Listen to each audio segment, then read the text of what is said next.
ام ترکا خا خناکن حیات عالیان نقطه خونه تالی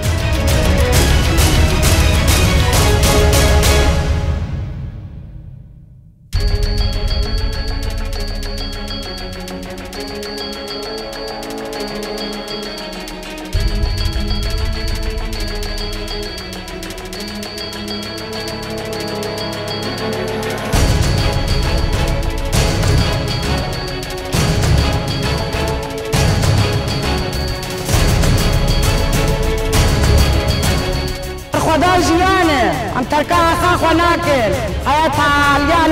نقطه خونه تالی